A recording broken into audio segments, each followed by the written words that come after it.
Not a good day for the Soviets there on this Disposable Heroes game, but it was hardly fair.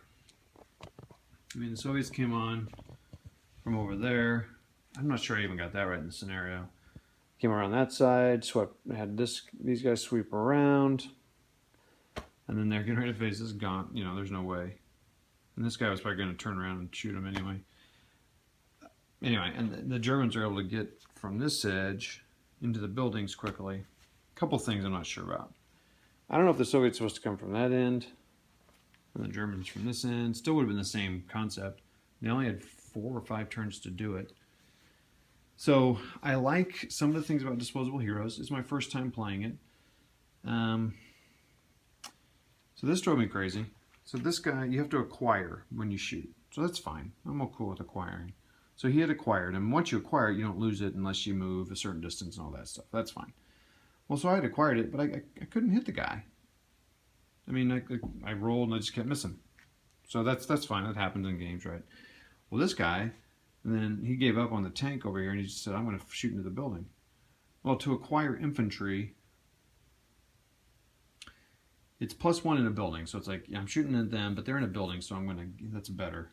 But I was down 1 because it was, no, I'm down 4 because they're in a building. So it's, you know, you start out at a 5, -4 because they're in a building, so that's 1, +1 because they're in a building, so that's 2. So I had to roll 2 or better to acquire them. Well, I kept failing. I couldn't roll it. That's 20% chance. Well, I kept failing that. Well, then I got 2 acquire, so then it was a 4 or less. Yeah, that's right. Well, I still, 40%, I still was rolling high, and he never acquired it the whole game. So I spent 4 turns, or 3 turns. Well, yeah, I guess it was only 3 turns, so it's not that big a deal. But still, I missed him all 3 times. I couldn't even fire at him. So the machine gun couldn't fire, nothing could fire. So anything in the tank has to acquire. It's like they're coordinating. These guys, they had 1 cover, so that's fine.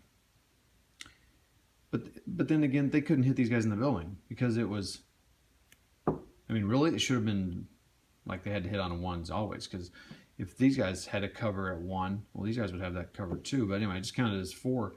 So they started an accuracy of 5 -4, so that's 1. So they hit on 1s. Well, they're not going to hit. There's a 10% chance. So they weren't hitting them. There's no way they would hit them. And then they did. You know, I don't know. So these guys just started suppressing. It was interesting. So I got to kind of figure that out if I'm doing something wrong or what's going on there. But it seemed to. I mean, it's hard to get people out of buildings.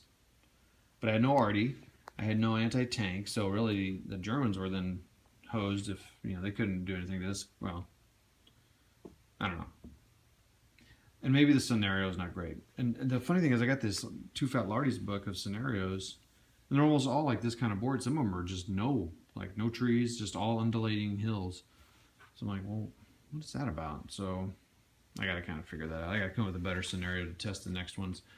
I'm going to probably try Chain of Command next, and then Ready to Fire. But I got to come up with a better scenario, where it's a little bit more balanced land-wise. And I got to try tanks again. All right, well, that's that.